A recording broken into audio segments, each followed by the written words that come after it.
everybody, I'm John Fraser with the Polaris Travel Experts YouTube channel, and we have a very unique guest here today. We're going to give you the inside scoop on cruise and travel director Gage with Holland America.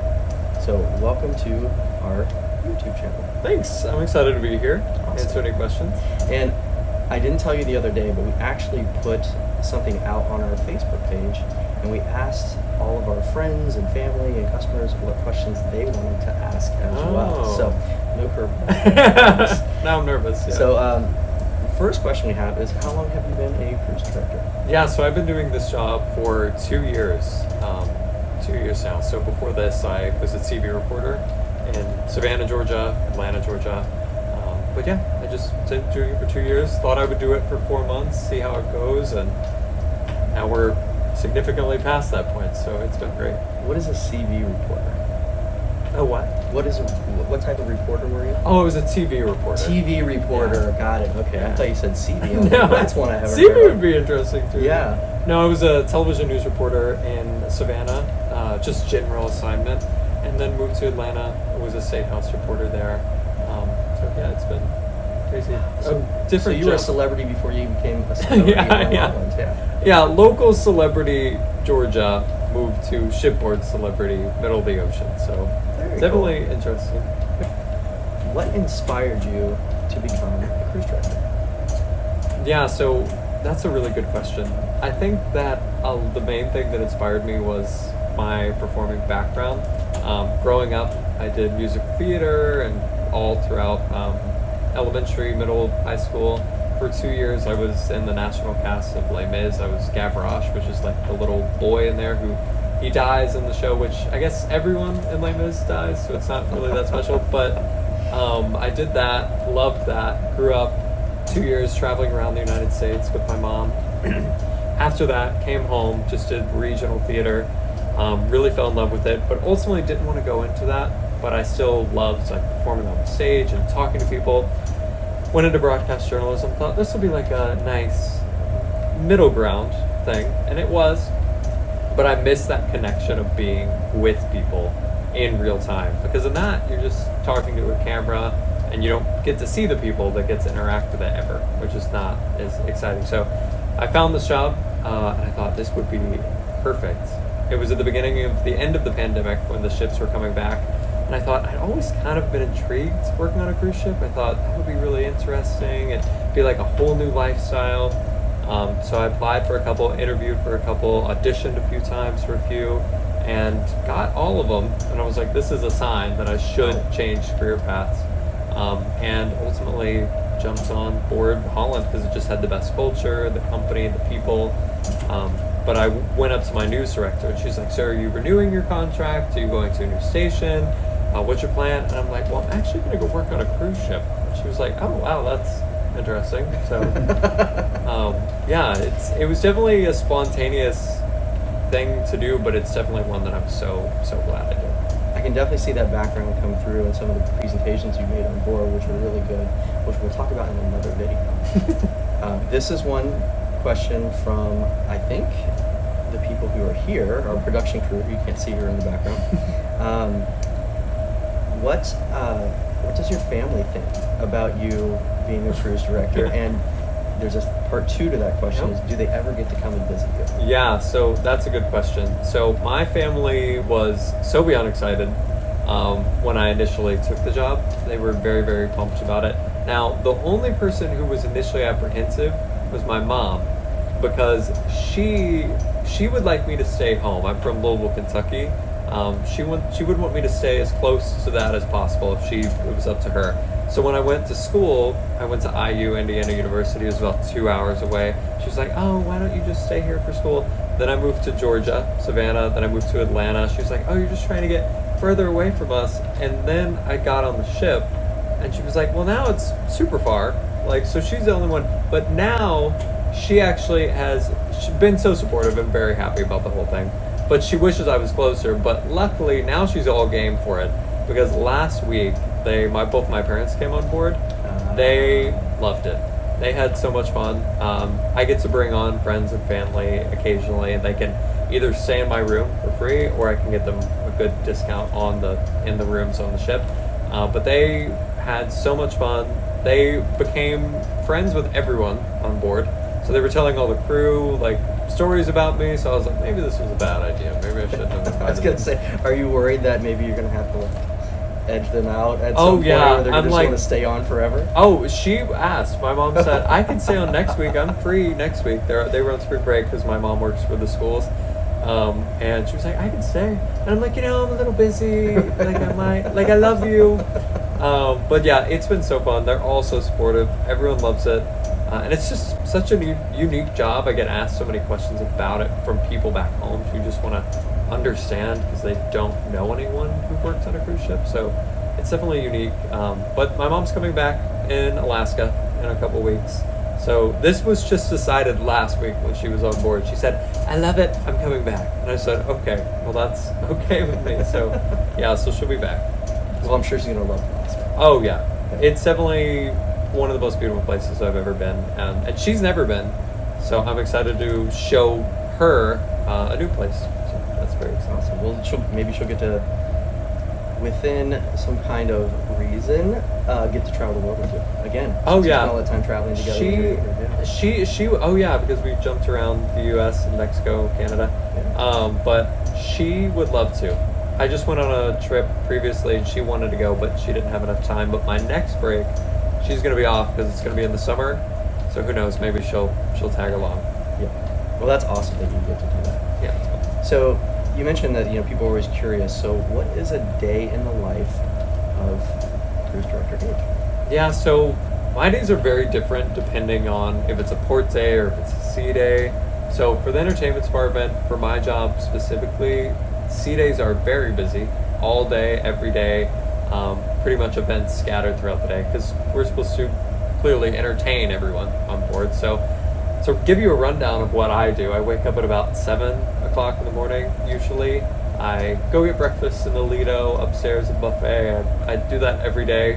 I get way too much every time because my eyes are bigger than my stomach, but I'm trying to be better about that. And then I go to a coffee chat, which is this little thing I do every sea day where I interview guests on board or crew on board, so that you can get to know them more. So I'll do it with the chef, engineers, navigation, fellow entertainers too. Then after that, I usually have a talk at 11 o'clock, which is my up-close presentations, which are basically the new format for what we used to call EXC talks. Until recently are now up-close presentations. And they're very good. You should go see them. Oh yeah, I think they're great. So they're very, very interesting. You learn a lot, and each one is different for every region. So right now we're up close Caribbean. When we move into Mexico, into the Panama Canal, we have one on that. But every region around the world, we're developing them for that. So you can learn some fun stories about the places you're visiting, and get to know the people more, which is really fun. So I'll do that at 11, a captain's announcement with him at noon, another talk at 2, and then we have our Tech for Travelers program, which is semi-new as well, that we have a series of classes that I teach people on board how to utilize their phones to make the best out of their voyage, whether it be from photography to using various apps to help plan your trip or make your trip just go smoother. We do those typically every day too. And then I also have a cocktail chat at the end of the day, which is just a coffee chat in the afternoon with cocktails instead of coffee, with the performers on board. So it's a good way to get to know them. I try to do the performers in the morning in the coffee chat sometimes, but typically they struggle to wake up that early. So 5 p.m. is better for them. As do I. So. Yeah. It's a lot easier. Yeah, 5 p.m. Okay. So, what are your favorite cruise destinations or ports? Oh, what are my favorite cruise destinations or ports? I feel like I get asked that a lot, but I never know. It's always changing. You're allowed to change your answer from time to time. Yeah, like, and it just, every itinerary, I think I have favorite ports, but then I'll go to another one, I'm like, this is my favorite today, or tomorrow it'll change. But I think growing up, I really was fascinated with Greek culture and ancient Greek history. So I think that was a big one. The Mediterranean cruises specifically resonated with me a lot. But depending on who you are and what you like to do, if you like the cold, we have ones that go up to Norway, Alaska, Antarctica. or if you just really like the hot, here or the heat or the warmth of the sun. The Caribbean is great, so is Northern Africa as well, Mediterranean. So there's a lot of different options. But yeah, I think my favorite port is, I think I like Athens, Greece the most. I think that's my favorite. Okay. If I had to pick one, which Yeah. I don't know. No offense to the other ones. No, yeah, I we still love all you. the other ones. If I was forced to pick one, I would pick that one. People always ask me like, where's your favorite place to go? What's your favorite ship? And it's like that's like asking me to pick between my kids. Yeah. Sometimes, yeah. you know, it's like I love them all. So. It really is. I could never pick a ship, that's for sure. One of the damn ships. That's all I would say about that. Okay. Yeah. Well, we won't put you on the spot for that one. This is another one from that we got either through Facebook or from one of the people on board. What's your favorite rainy day activity? Because we had a couple rainy days here on this one. Yeah. My favorite rainy day activity kind of fluctuates, I guess, depending on where we are and what region we're in. But typically, I like to read a lot, which I think is fitting being in here in the library. So I do read a lot. I listen to audiobooks. But a lot of the time, I power through. So some people see the rain and they think if it's a port day, well, we shouldn't go out, we shouldn't do anything. I still go and do whatever I was going to do originally. So it really doesn't impact me all that much, depending. I think the fish are better when it's raining. In my mind, maybe I'm delusional in that regard. I think they come out more. Maybe I'm crazy. So I like to go swimming. Insects like on the beach. I feel there's a science behind it, I feel like. So that's great. But the biggest rainy day thing I like to do, definitely read. I started to learn how to crochet recently. Am I good? No. Am I learning? Yes. So that's what I like to do on some of the rainy days, the read and probably crochet, which makes me sound not very exciting, I guess. I also like to, I'll say skydive too. That would be more exciting. That would be a heck of a rainy day activity. Yeah, very. Well, You're actually, ratcheting that's up the, very terrible idea. You're ratcheting up the danger. Now that factor I'm on that I'm one. thinking about that, that's such an awful thing. The one thing in the sky that I picked. Yeah, never mind. Okay, yeah. No skydiving. So one of the things that always fascinates me about cruise directors is at the end of the week, when I get off the ship, I am ready to go home and like I've eaten too much and I'm just ready to, I love cruising, but boy, it takes it out of you. And for you, you know, at the end of the week, you have to turn around and 3 hours later and have the same level of enthusiasm as everybody else who's so excited to get on the ship because their vacation's starting. How do you keep your enthusiasm level up? I think the biggest thing is just realizing or reminding yourself that this is everyone's first time. This could potentially even be their first cruise experience, first time out of the country. And just kind of reminding yourself that even though we've done this 1,000 times over and over again, it's new for them, and you want to have that excitement for them too and be a part of that experience. And I think that's the thing I just remind myself every week when we say goodbye to our guests, which is always sad, and then 2.5 hours later, the new ones are coming right on. So I think a lot of people think that we rest for a day or have a day off in between, but it is back to back, and just reminding yourself, I think, is the biggest thing. Is that these people are excited, we should be too. And it's not hard when I have such a fun job. It's not too hard to be excited because it's such fun every single day. Very cool. So this is another question from the crew. We're just calling the crew now, our crew. Do you ever run out of social battery? Do you get to a point where you're just like, you talked about all the talks that you do, the coffee talks and everything else. Are you ever just like, I do not want to talk to another person ever? Maybe not ever, but just for a while. Yeah, it is a lot of talking. Luckily, growing up, I think the biggest thing that was written in my report card was talks too much and needs to stop talking to friends. So if you get that on your report card, this may be an option for you. Yeah, you could be a great cruise director as well. Yeah, if you had that written there. So I think I kind of really thrive off of that, kind of like absorbing that energy from other people because my energy's up to other people. But there is a limit sometimes, especially on some of our longer cruises.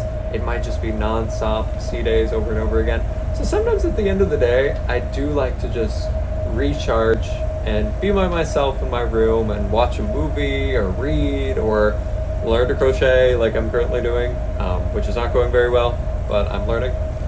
So yeah, at the end of the day, sometimes the social battery is completely drained, and I just don't want to say another word, which is sometimes nice to just chill. So people will be like, "Do you want to go out?" And I'm like, I'm just gonna just relax here for a second. But for the most part, I really love it. So I think I thrive on the talking aspect of it. Very cool. Okay, so the next question. We get this a lot of times as well. Have you ever suffered from seasickness? Oh yeah, have I ever suffered from seasickness? Only one time, only once, and it was on the Drake Passage in Antarctica, which is very rough. It can either be Drake Lake, which is super smooth, or Drake Shake, which is a lot. And only one time there did I ever get sick. I didn't get, not to be graphic or anything, I didn't get fully sick, but I did not feel well. Right. And that was the only time, which is very lucky, because I will say this, before coming on as cruise director and working on the ships, I had only been on a cruise ship one time. So deciding to come on for a 4-month contract and not knowing if I could physically handle it was pretty risky, but it ended up working out because I don't really get seasick ever, so that's good. Just that once. Okay. Yeah, that one thing. But it could have been a million different things, but I think that was the only time. So let's talk about that, because that was another question that we had is, when was your first cruise? Yeah, so my first cruise was and it was actually quite late in life too. It wasn't, my family really didn't go on very many cruises growing up. The first one I went on when I was 16. Okay. So it was actually a little bit later. I see kids on board that are 3. So it's I was significantly later than them, Right, but yeah. I loved it. I remember going on that and being like, wow, we've been wasting our time with all the land stuff. We should just have been doing this the whole time. It was so nice. Everything was taken care of. We get to go to all these amazing places. It's just so easy. And I was like, this is great. So yeah, I was 16 years old. And do you think, we talked a little bit about how you became a cruise director. Do you think that maybe inspired you to want to take the chance to become a I cruise think director? it definitely did. I think that kind of was in my brain at one point. I thought, wow, that would be quite fun to do that. And it was just kind of in the back for a long time. Didn't think much of it because I thought, I don't know how to even go about doing that. How do you get into this industry? I didn't know anyone who was in this industry. So I thought, I don't think it's a possibility. And until years later, that it would have actually come to fruition and actually happened, which is crazy to think about now. Little 16-year-old Gage never would have thought he would be here. He would have liked to have, but he would have had no idea how. Okay. So another question from the crew. Has there ever been a time on a cruise ship that you became afraid or got a little intimidated, maybe because of the weather or anything like that? Yeah, I think the number one thing that comes to mind is going to Antarctica. There's the Drake Shake or the Drake Lake. The Drake Passage to get across, you have 2 options. One is very smooth, Drake Lake. One is very rough, Drake Shake. And I'm crossing my fingers for Drake Lake going across. We did not get that. We got the Drake Shake, which was very, very rough. And it's those videos you see online where the waves crash onto the ships, and it's very cool to look at from the inside. Or on the video. Or in the video. The video is super cool to look at. I look back at the videos I took, and it's very cool.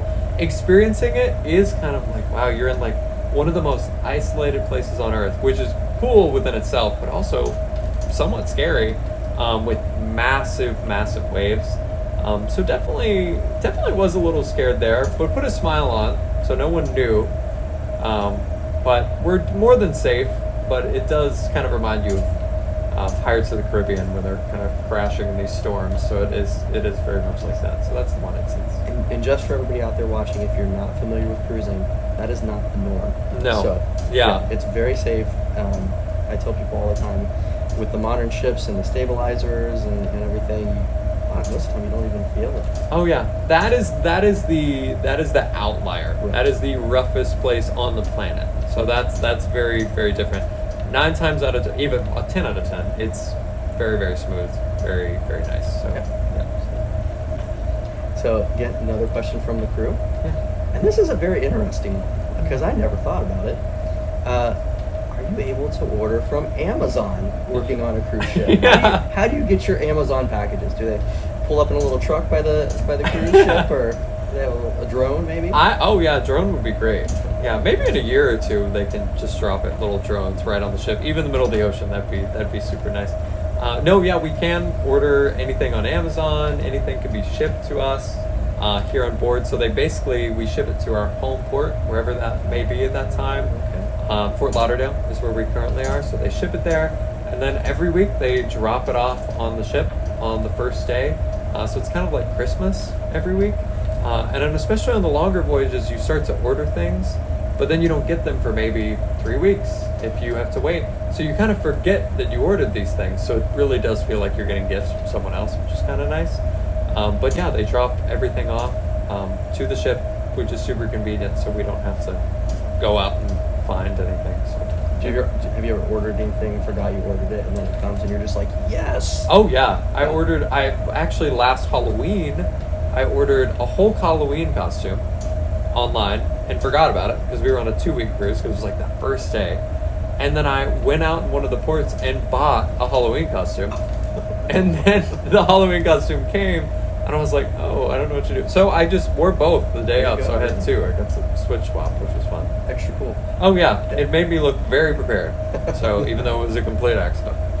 I think I probably would have auctioned one off. I should have done that. Next time. Last question is, what is your favorite thing about working for Holland?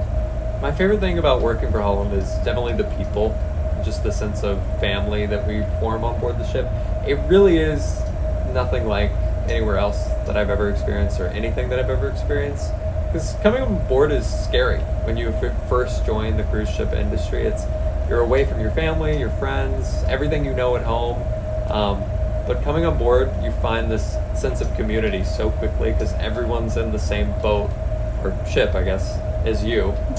And it's just, that's definitely my favorite thing. The people, without question, both the guests and the crew, some of the kindest, sweetest people you're ever going to meet. So that's definitely my favorite part.